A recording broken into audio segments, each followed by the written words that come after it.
Today's message is entitled Crumbs. Crumbs, it's the little things. Crumbs, it's the little things. Most people don't expect much from small things. Most people look to the big things in life. They spend most of their lives pursuing grandiose things. But today's lesson is going to teach us that the small things that are already around us really possess what the big things have as well. I want to talk for a moment about crumbs. I want to get into these small, inconsequential pieces and remnants of far bigger things. Things that others have let drop to the floor for waste.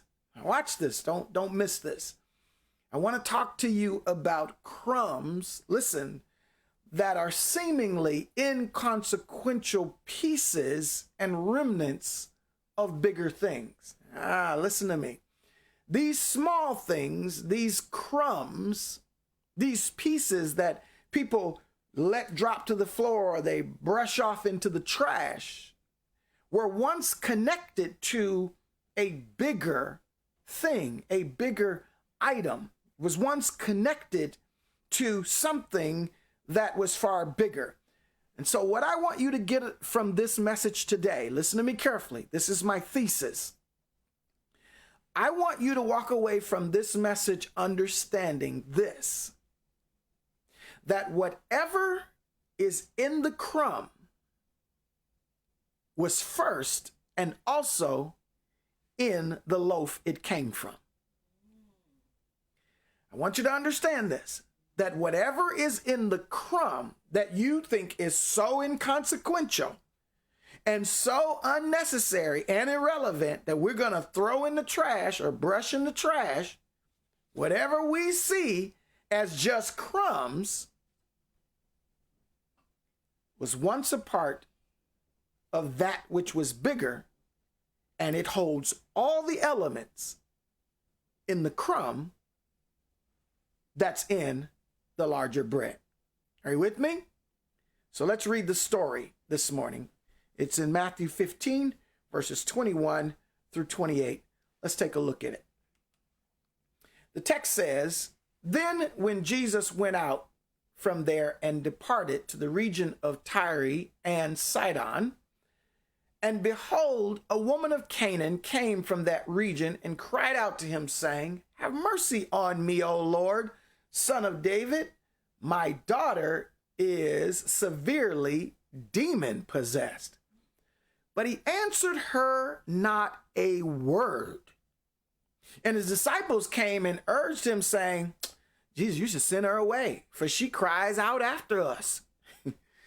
But he answered and said, 'I was not sent except to the lost sheep of the house of Israel.'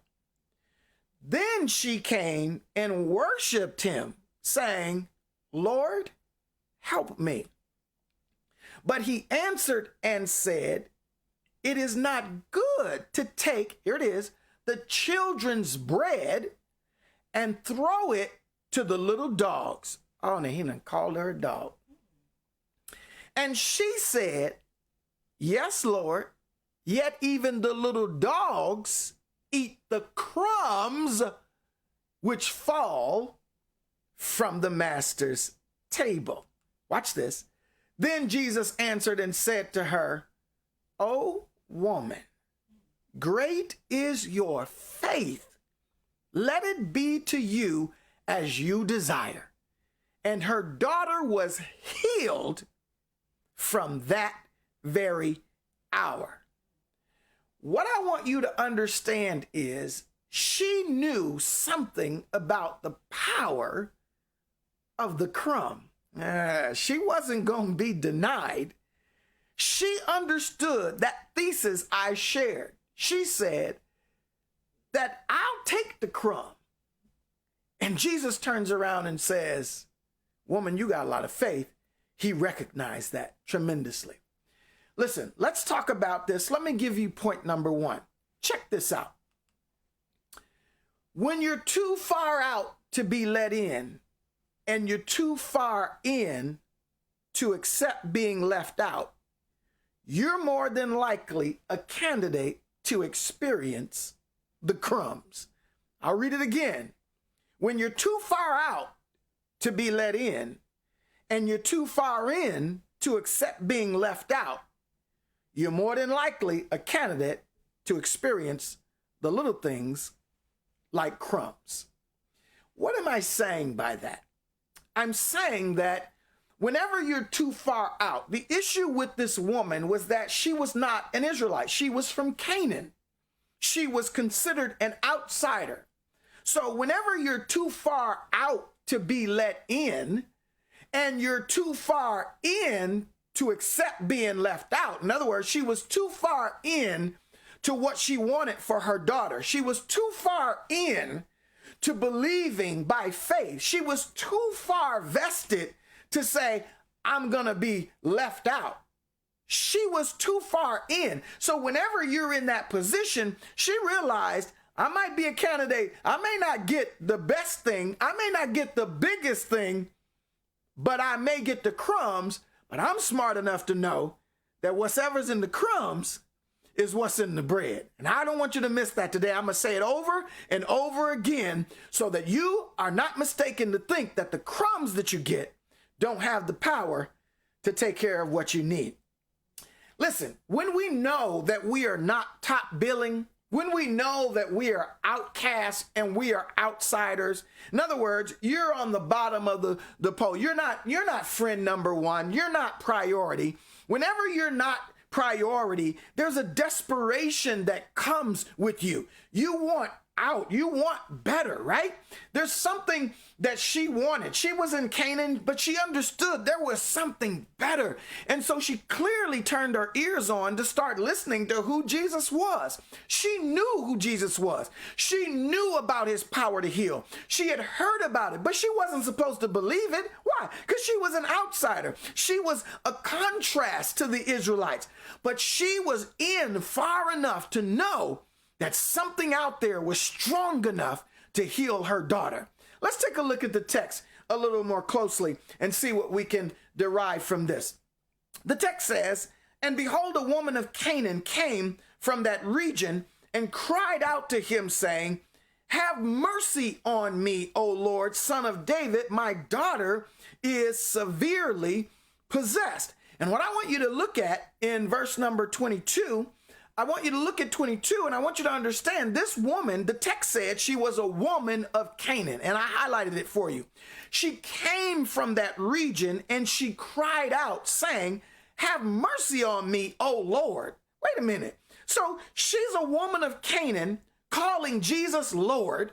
That don't even make sense. I want you to understand that doesn't even make sense. So here she projects as an outsider. She says, I'm calling you Lord. Have mercy on me. My daughter is severely demon possessed. I know I don't belong. I'm clearly understanding that I'm not on the top 100 list. I'm not the top bestseller. My book is not the top New York's bestseller. It's way down on the list. My songs aren't number one on Billboard. They way down on the list. I understand that. I'm okay with that because I understand that if 20 people listen or if 15 people read the book, whatever is in the crumb is in, that's all right. You're going to miss it. Look at verse 23. Verse 23 says, but he answered her not a word. When you are on the outside, when you're too far out to be let in and you're too far in to stay out, the Bible said he answered her not a word, meaning he ignored her. And his disciples came and urged him, saying, send her away, for she cries after us.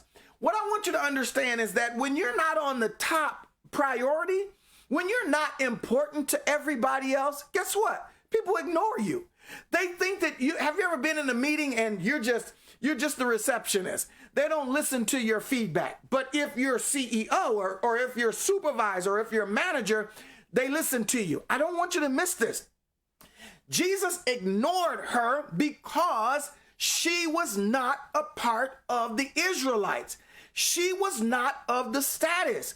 People ignore you when they don't see you of significant value. Have you ever talked to someone who ignores you? You're talking and they're not listening, they're doing something else. God, you're going to miss it. This creates desperation.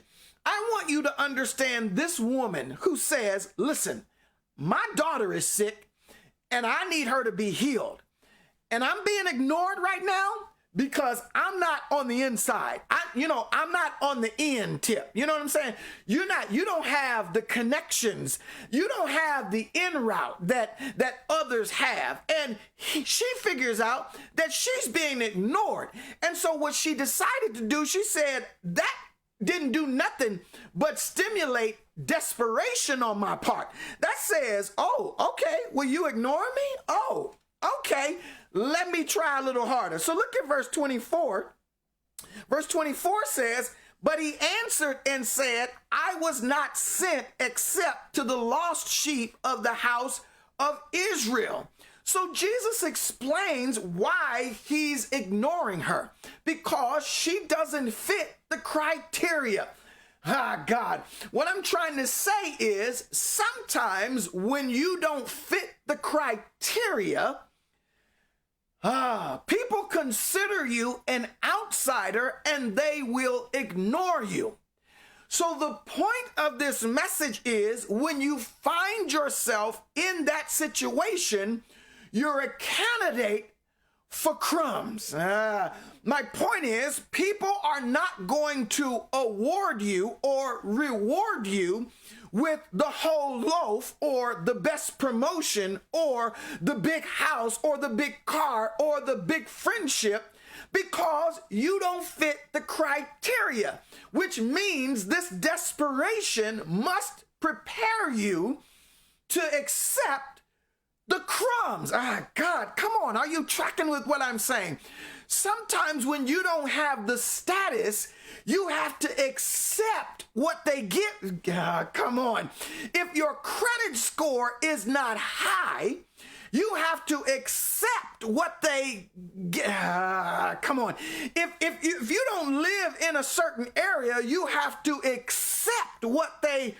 And so the point of this message is, it doesn't matter what they give you. If they give you crumbs, you understand that whatever is in the crumbs is also in the bigger loaf. Come on, man, you got to walk with me on this. I want you to understand that whenever you feel like you're left out, whenever you feel like you don't qualify, whenever you feel like you're at a dead-end job and nobody is listening to you and all they give you is this one little extra promotion, this little step up. It's lateral. It's not even promotion. It's just a lateral move. God says that's a crumb. And he said, whatever's in the crumb is also in the big position you desire. Oh, come on. If you can understand how to navigate through life, even when you're on the outside. Come on. I want to talk to some people who you don't have the status. You can't roll with the Beyoncés and the Jay-Z's. You can't roll with the Bishop Jakes or the Jones. You are just you. You're just you, boo. And you all through your life then have been handed less than. God, come on. And what I'm trying to tell you is that whatever the less than you've been getting was always a part of something that was bigger than. So you don't see the crumbs as inconsequential little things to be thrown away. You see the crumbs as possessing whatever is in the big piece. Are you tracking with me? Let me move on to number 2. Let me see if I can help you understand what's happening. Number 2, when no is not an option and your desperation intensifies due to personal investment, you're definitely a candidate willing to embrace crumbs. Whenever no is not an option, you are willing to take crumbs. That's what I'm saying. Listen, I want you to understand, now the woman's desperation has gone to another level. She has once been rejected. He says, I'm not going to give this to you because you're an outsider. Now the desperation comes up, and no is not an option. And whenever no is not an option, you're willing to accept less. Come on, be reasonable with me. Whenever no is not an option, you say, well, you can't have that one. You can't have, well, I ain't walking out of here with nothing. And so they say, well, okay, well, you can have this. And you should be able to say from this text, okay, I'll take that because I understand that whatever's in what you gave me less is a part of the, never mind. Let me help you understand this. When no is not an option, the desperation rises. And when there's desperation in your heart, it brings out the ability to think. It makes you negotiate. It makes you try different things. Here's what come on, stay with me. She tried to ask him and said, have mercy on me. My daughter is severely possessed with a demon. That didn't work. No is not an option. Let me try something else. So that's what I'm trying to get you to see. No makes you creative. And whenever you have, watch this. Oh, this is good, Joy. Whenever you have less than what you want, you get creative enough to keep striving for what you desire. No is not an option for the things I love. Well, what is her issue? Her issue is she loved her daughter. No is not an option for my daughter's healing. Do you see what I'm saying? There's a level of personal investment. Oh, no, this is about my daughter. You telling me, no, I'm just going to walk away? No, I need this. Desperation says, my daughter is on the line. Her health is on the line. And when that's a personal investment level, you have to say no is not an option. Let me show you what I'm talking about. Let's go to the text. The text says in verse 25, then she came and worshiped. Oh, look at her now. Look at her now. Then she came and worshiped him saying, Lord, help me. Lord, you're wonderful. You're amazing. In other words, she turned on the praise. She turned on the verbiage. She turned on, hey, Lord. Hey, you're amazing. You're wonderful. She turned this on. She said, so in other words, desperate measures called for desperate actions. So here she come, and the term worship in the text means she bowed down. That's what it is. The text says, first she was standing up asking. He ignored her. He said, you're on the outside. You shouldn't get it. She said, all right then, let me bow down at your feet. Let me worship you. Let me worship you because desperate causes bring desperate actions. Now look at verse 26. Look at 26. Look at his response. But he answered and said, it is not good to take the children's bread and throw it to the little dogs. Oh, come on, man. If you missed this, watch this now. What Jesus was saying was, I'm not supposed to take the bread of healing and give it to you. You're not a child. You're not my child. This bread is only for my children. Wait a minute. Jesus is talking to a mother who is standing in the gap for her child. So she understands the whole bread child thing. Don't miss this connection. Notice Jesus didn't say nothing about the crumbs. He said, it's not my will to give the bread, the whole loaf, to outsiders. Look at the exchange. So his response to her worship is, look, you shouldn't get the bread. And so she says, okay, I'm feeling rejected again. But what I want you to see in this text, that even her worship, listen to me, even her worship, even her bowing down didn't move him. Ooh, wait a second. So you can sing, you can shout, you can speak in tongues, you can bow down, but if you don't have faith, you don't have access to the potency you need for your healing. Come on, listen to what I'm saying.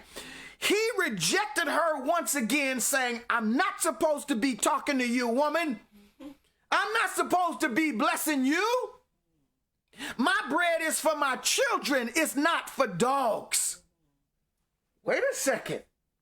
And yet this desperation, this rejection still didn't send her away. What I'm trying to get you to see is that when you're on the outs and when you got a personal investment and you're bowing down and you're kissing butt, you know how you do? Oh, I'm going to get this job. I'm going to be real nice to the boss. Come on, let's make it real. Let's make it practical. I'm going to be real nice to the boss. And you still ain't getting promoted. I'm going to let that sit there for a minute. The rejection didn't send her away because it was personal. She believed so much in the power of God. She said, no, in my mind and in my heart, I know you got what my daughter needs.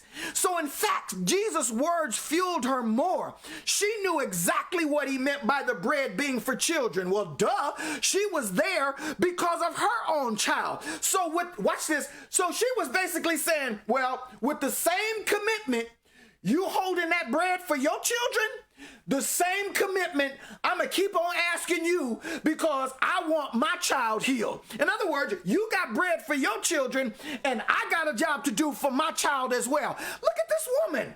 Look at this woman. An outsider, the disciple says, send her away. She's stalking us. And she says, even if my bowing down and saying nice things to you won't get a response, I got something else for you.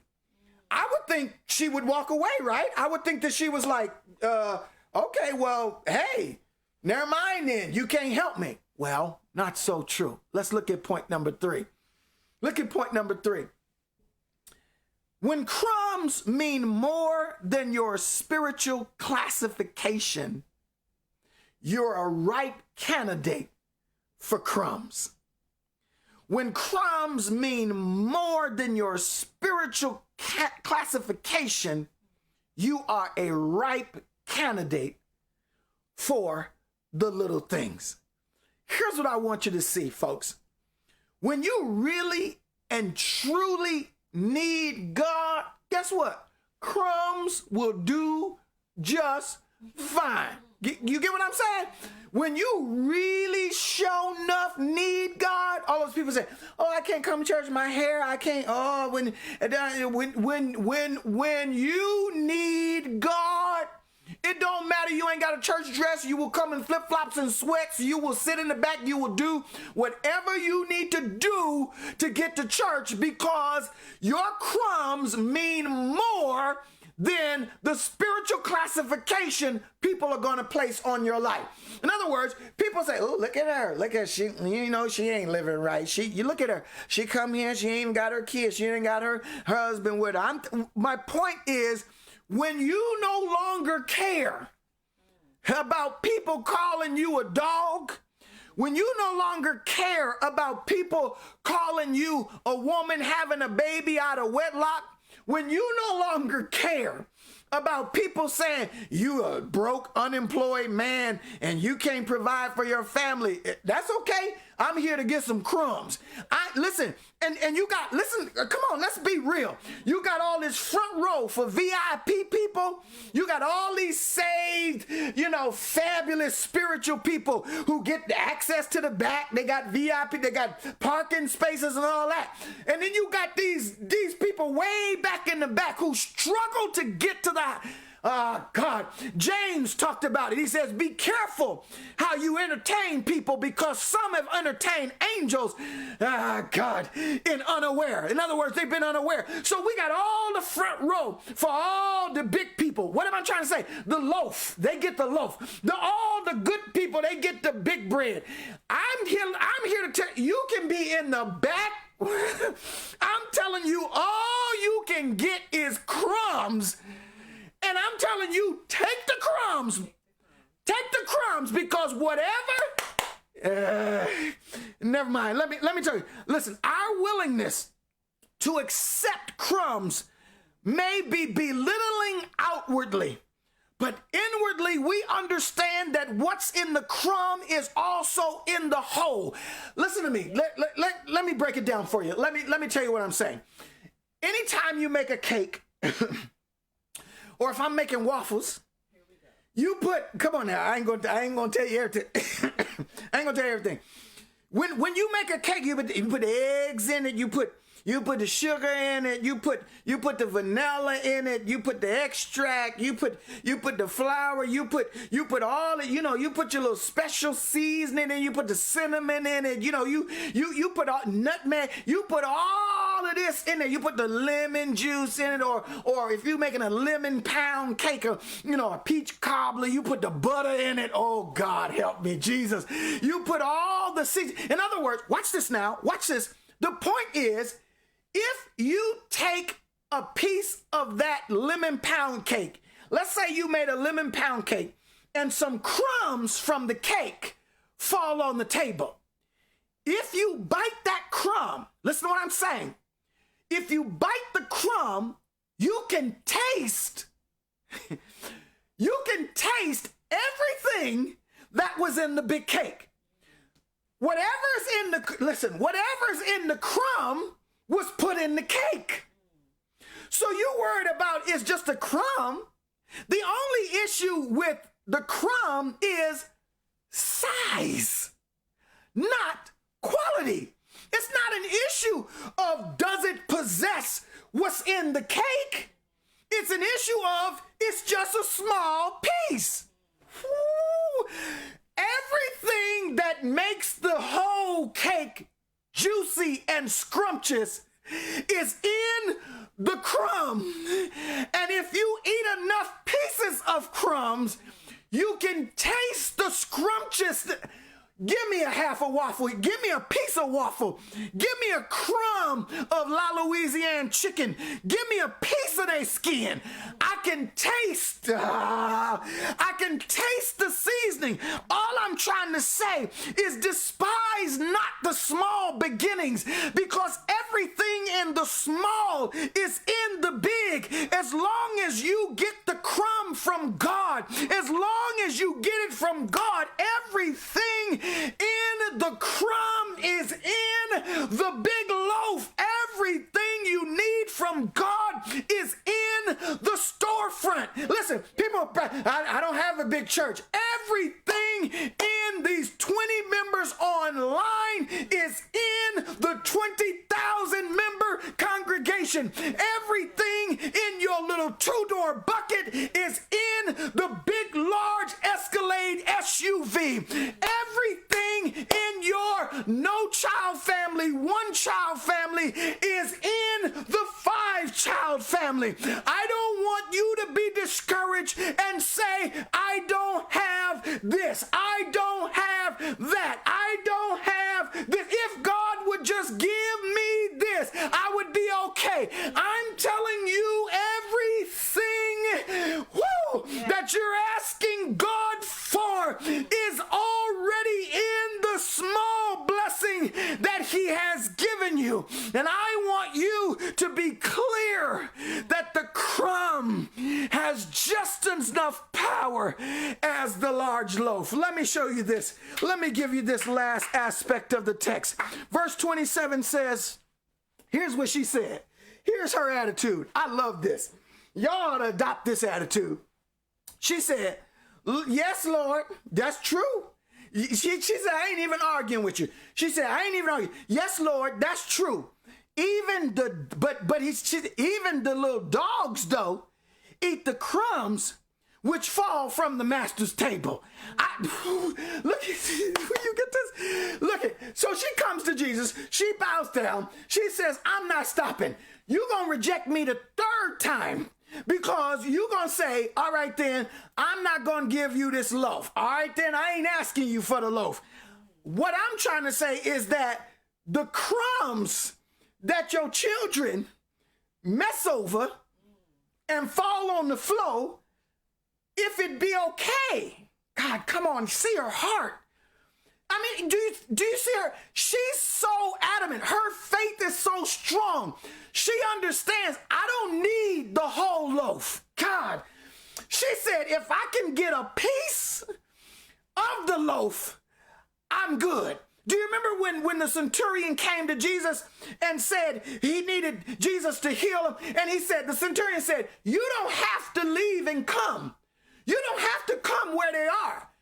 He says, I believe that if you just speak the word right here, right now, they will be healed. Jesus turned to the centurion and said, I have not seen so great a faith in all of Israel. In other words, when you are able to trust God to do what you need him to do, in spite of everybody's asking Jesus, come to my house, come to my house. Everybody asking, come to my house. The centurion said, you ain't got to come to my house. That's a crumb. Do you get what I'm saying? That's a crumb. In other words, whenever you feel like God is doing less for you than what he's doing for other people, that's a life of crumbs.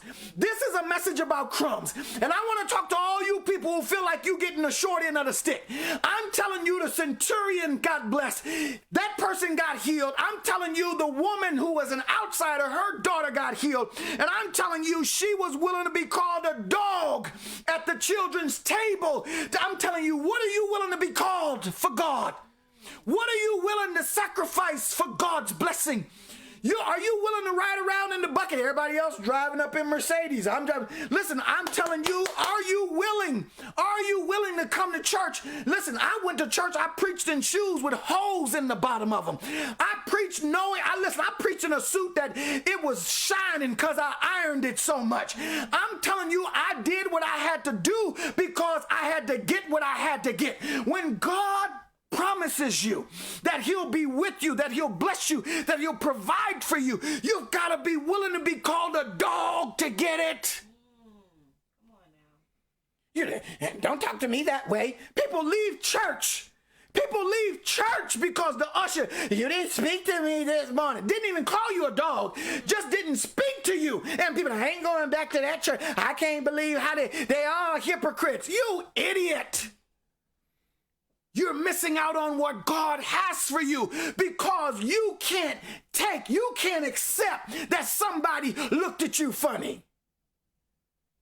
Say ouch. Say ouch. I know it. I know it. Her desperation yet pushed Jesus to another consideration. In other words, look, she went and asked. He said, no, I'm ignoring you. She bowed down. He was like, no, I'm ignoring. No, it's a no for me, dog. And then the third thing, he said, I can't give you the bread. She said, okay, then give me the crumbs. I don't want the bread. Give me the crumbs. In other words, 3 times she was relentless.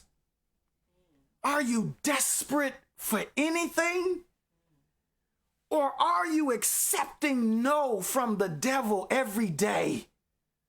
God says, pursue it, even if it's crumbs. Well, she was like, if your children eat at the table, can I at least be the dog who licks the crumbs? She was smart. She was a smart woman. And she knew that whatever he baked in the bread on the table for his children would also be in the crumbs that fell to the floor. I'm telling you, wait a minute. Okay, God, the bread was supposed to be on the table for children, but she was smart enough to know that children mess over bread. Look, she wasn't even asking to sit at the table. She was saying, in other words, I don't even want the crumbs that are on the table. She's saying, let me have the crumbs that fall to the floor so I won't even be seen or in your way. Dang. In other words, you ain't got to recognize me for the usher board. You ain't got to recognize me for what I did. You don't even have to see me in the church. Go on and give it to the big people. Go on and give it to the VIP. Go on and keep giving them juice and parking space. You don't even have to know me. I came to get this word. Woo! If I had time, I'd talk about, let me look right in this camera. Let me get you on this one. If I had time, I'd talk about how careless and squanderous we are as children at the table of God. I talk about how we mess over the things that God give us. We waste so much of God's goodness. We waste it on the floors of life. The world, listen to me, the world literally could live and be healed off the crumbs and leftovers we leave on our plates every day. If people walked by our lives and just picked up the crumbs that we have messed over, there's healing in the residue of what I left in God's blessing. What I'm unwilling to eat at the table, a stranger could get new life from. God dog it. Woo, listen to what I'm saying here. There's so much God gives us that we say, listen, God is so good to us, his children. He's so good to us. We have the nerve to say, I don't like this. I don't want any more of this. I'm full.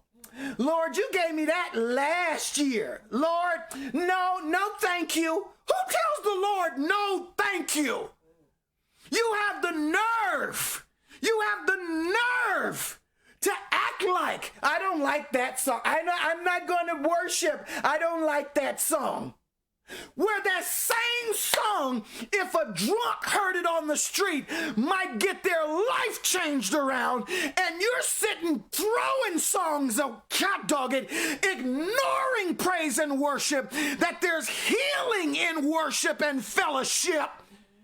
And people in the world could get new life and power from worship that you're ignoring. Dang. The world is starving for the power we throw away every day. So let me wrap this up. Let's look at the final response in verse 28. The final response says this. Then Jesus answered and said to her, okay, you all right then, you got me there. He's like, oh, woman. Listen, she's so much of an outsider, she don't even have a name. The text doesn't even give her a name. Have you ever been at a company and the CEO doesn't know your name? The people don't know your name. Nobody knows you. You've been to a church, nobody knows your name. Here he says, oh woman, great is your faith. But here's what he says to her. Let it be to you as you desire. I want you to underline that in your mind. Let it be to you as you desire. And her daughter was healed from that very hour because she understood the power that was in the crumb. Jesus looked beyond her as the outsider. Just because the job doesn't see you, just because your husband doesn't see you, just because your kids don't see you, God looks beyond the fact that you are from the region of Tyre and Sidon. God looks beyond the fact that you were born in a home without a father. You were tossed left and right to foster homes. God looks beyond the fact that you don't have an education. You never got your degree. You tried. You didn't even get your GED. God looks beyond the fact that you have a physical handicap, a challenge. God, look, because these are all things that people frown at. These are all things that keep people from putting you in their top tier. All of your disabilities, all of your dysfunctions, people will not honor you because something's wrong with you. God looks beyond all of that to say, woman, your faith is more powerful than the fact that you're an outsider. Your faith is more powerful than your worship and your kissing people's behind. Your faith is more powerful than your dog status licking crumbs off the ground. God says your faith is more powerful than your background, your past, and your myriad of disqualifications. And God says, in light of other people's rejection, he says, be it unto you as you will. Whoa, my God. God says, whatever it is you're asking me for, even though I'm not supposed to give it, can I talk to you? He broke his own rule to bless her. Now I'm telling you, God will break a rule to get you what you desire. Delight thyself in the Lord, Psalm 37, and he will give you the desires of your heart. God says, if you have the faith to believe I am who I said I am, if you're willing to let your faith bring you past church folk who say, send them away, send her away. She's a prostitute. She's drinks. Send her away. She's a drug addict. She's an ex-con. If you can push past church folk, whoo, my God, and let your faith say, I know God has got something for me. Hallelujah. Woo! In spite of what people would say, they'll criticize you and call you all manner of evil. But you're here at church. I'm not here for you. I'm here for God. And you ain't going to give me the bread. I know that already. That's all right. I don't want the bread. I don't want front row. I don't want VIP. I don't want you to even call my name. Give me the crumbs. Somebody say, I'll take the crumbs. He tells her, great is your faith. Be it unto you as you will. And watch this. And her daughter was made whole that day. Listen to what I'm saying. Again, Jesus did not have to come. Jesus didn't have to lay hands. Jesus didn't have to do nothing. Her faith ignited the healing. And here's what I'm trying to get you to see. The power never was in the crumb. In other words, the Bible doesn't say she actually ate the crumb. The point of the text is to show that God is in the crumb just as much as he's in the bread. And if you get God, you got God in a bucket that's barely running. If you got God in a one bedroom, a bachelor, it don't even got a bedroom. You in a bachelor, if you got God, you got all of heaven. Ooh, do you hear what I'm dogging? Ooh, I got $20 in the bank. He says, if I got God, you got everything you need. Amen, amen. Woo, my God shall supply all of my needs according to his riches and glory. Through Christ Jesus, you got 30 cents in the bank.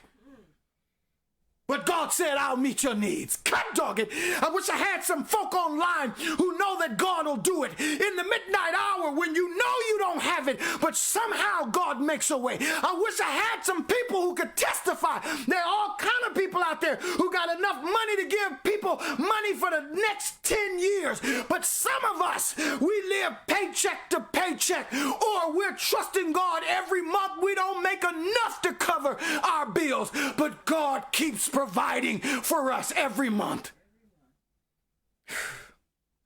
I'm telling you, the crumbs is real. The crumbs is real, baby. You may think you a dog living off crumbs. Look here, watch me pant like a dog. Go ahead on, call me that. Go and call me a dog. There's potency in the crumbs. There's potency in the little things. She realized she didn't need the bread. She needed what was in it. It wasn't the crumb. She wasn't hungry. She didn't want the taste. She wanted what was in it. I wanted God. Even when we impulse buy, listen carefully. Listen, shoppers. Even when we impulse buy and say we need this in our lives. We don't need that thing. She didn't need the bread. She didn't need the crumb. What she needed was how that would make her feel and what it does for her. It's not the, in other words, it's not the shoes. It's not the car. It's not a bigger house. What you're looking for is some sense of complacency, some satisfaction, some meaningfulness, or you want to matter. God says you don't need a bigger house for that. You need me. Woo, you keep going out. I just need to go out with the girl. I need to do me. I need to do it's going to make me feel better. You don't need to do me. You need God. And when we say we don't need a person, we're saying we don't need the potency in their lives. When you reject God, when you reject people, you're saying, listen, well, I don't want to be your friend. They don't have as much money. They're not important. They're not. When you reject small people, you're rejecting their potency. A broke person can do more for you than a wealthy person in some cases. Because it's not about the quantity of life. It's the quality. God, are you hearing what I'm saying today? I want you to understand that. And so when people lose their potency, they've lost their quality of life. When people lose, listen, I don't want to be a friend to you because I've got excess. I want to be a friend to you because you value what's in me. And whenever I lose my potency, listen, I can lose a job, I can lose money, I can lose a house, I can lose a spouse, I can lose all of that. But when I start losing my potency of life, when I start losing my character, when I start losing my integrity, when I start losing my faith, that's when you start losing your life. And so we jump from people to people. We jump from shop to shop, city to city, looking for more big things and changes to make our lives better. And guess what? It never happens. Because what's in Chicago is the same thing that's in LA. Your nasty attitude, your corrupt spirit, your walls of life that won't allow you to be vulnerable. Can't nobody get close to you. You keep jumping to shop. Well, I don't like this purse. I don't like this suit. I don't like this car. And you keep buying. Because nothing will ever satisfy what only God can. So in my conclusion, we realize that will never happen because of this reason. We learn that potency is never about quantity. It's always about quality. And people think, if I do more, I'll get more. But less is more when you do it well. You don't have to do more. God is not asking you to go out there and do. He's asking you to do it well. You know the song, doing it well. All right. David slew Goliath.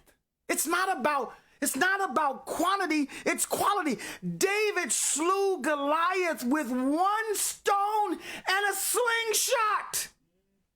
It can't be quantity. You're talking about, if I just get more, I'll be okay. All you need is one stone. Gideon defeated an army of thousands with 300 men. It can't be quantity. It's got to be quality.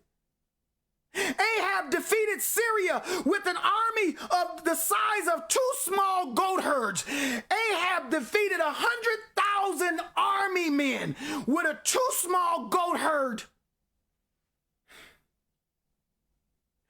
Jesus fed 5,000 people and had 12 baskets left over. From what? 2 fish and 5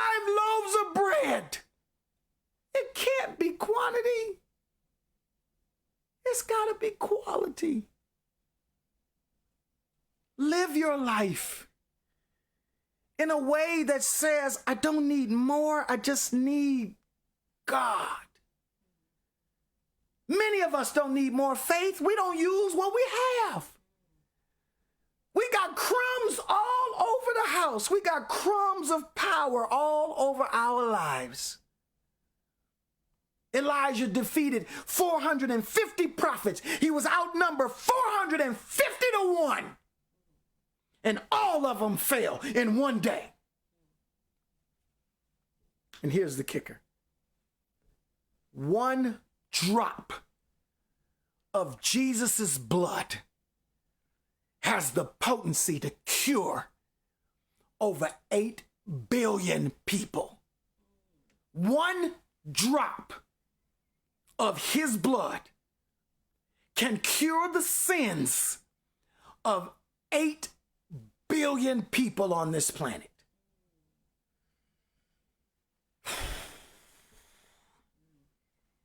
And you think, if you could only get more, your life would be so much better. It doesn't have to be a lot. It just has to be potent. And this woman understood that.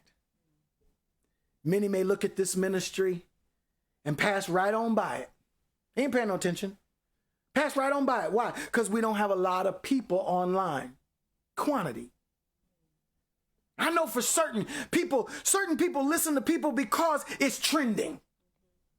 I've said the same thing and nobody will like it. 5 people will like it. Some other preacher says it and 200,000 like it because it's trending. More people recognize it. And I'm not hating against anybody else and what they're doing. I'm just trying to show you the difference of how people react to quantity versus quality. That should be our strategy for the new year coming up, Shauna. Not just to have more in your closet, but to have less with greater quality. I'm not going to fill my life up with more stuff. I'm going to fill it up with less, but with greater quality. Listen to what I'm saying. We buy more. Look at this. We buy more when we buy cheap. And most of us have to buy cheap because we don't have the money. So we keep buying, and that's the cycle of the stores of how they keep building these mini malls right in our communities so we can keep going buying more cheap stuff. And we buy more and more and more, but when we learn to buy quality, we buy less. Listen to what I'm saying. When I started buying quality suits, I didn't have to go to the flea market, the place to get me the little knockoff or the name brand that had a defect. I didn't have to keep doing that. I get a quality suit. That suit would last me 15, 20 years. Get what I'm saying? Quality lasts longer. We learned that I have more years in one pair of shoes than somebody who has 20 pairs of shoes they paid $20 each for. I paid $500 for one pair of shoes. That shoes last me 20 years. They got 20 pair of shoes they paid $20 for. It lasts them 5. When you live on cheap faith, you keep buying. In other words, when you live on cheap faith, you keep living for the next gimmick. You keep living for the next religious fantasy. You keep living for the next prosperity tale. Oh, God's going to give you this in 3 days. Oh, you're going to, and there you go. Whoop, whoop, whoop, whoop, praise Lord God, hallelujah, hallelujah, hallelujah, because your faith is cheap. Somebody says to me, oh, it's going to happen today. I declare God's going to get. Listen, you ain't telling me nothing I don't already know about me. My faith is so strong, I already know where I am. No prophet is going to come up to me and spout out, turn around 3 times and do 6 hiccups. And then all of a sudden the heaven's going to fall. No, boo. No. My faith is quality. I don't keep running to the preacher that can, oh, preacher's in town. Preacher, I'm running down there for the next gimmick. I'm not saying everybody's a Jack Lane. I'm not saying everybody's a gimmick. I'm just saying there are a lot of people whose faith is not strong, and they put all their faith in the personalities of the preacher, and they think that what they say is what God wants for their lives. It's not what they say. It's not what I say. It's what God says through me. And you have to be smart enough, like the woman, to be able to see. Hey, I don't care, call me dog, whatever. I realize it ain't the bread, it's what's in it. Right. So look, when you learn to raise your faith score and not your credit score, you can ask God for the little things that have all the big things in it. I mean, we adamant, man. I got to raise my credit score. Well, we can bring my score up from 500. Girl, I'm at 700. What's your faith score? You want to tell your FICO score, your FICO, FICA. You want to talk about what's your FAITH score? What's your FAITH score? Is it cheap? Do you run at every sound of trouble just because you got rejected, you're an outsider, you bow down, they not listening to you, they're ignoring you, they called you a dog, you got an attitude and quit? This is good teaching. It's the little things, isn't it, that we learn to cherish in life? The older you get, you realize it's the little things that matter. It's not really the big things. We start out at 20 years old, talking about, I'm going to get the biggest house, I'm going to get the biggest, I'm going to get the big, I'm going to get the big. Then when you get 40, 50, 60, you be like, I don't care about the big house. I just want to make sure my family is there. I just want to make sure I'm healthy. I just want to make sure I can go on vacation if I want to and do what I want to do. It's all good. I don't have to have a Maybach. Just does the car run? Will it get me there? I'll Uber. It's the little things. So I end this today saying, if God did that for an outside woman, imagine what he would do for you. You're a child of God. And if her persistence as a Canaanite moved him to heal her daughter, God was willing to give her the crumbs, but God has a whole loaf of bread sitting in the oven, waiting to put it on your table today. You ever walk in Subway and you smell them cooking that bread and they got the bread in the oven? God has bread in the oven for you if you come to the altar today. Crumbs. This is Crumbs. The little things. I'm PC. And that's all I got.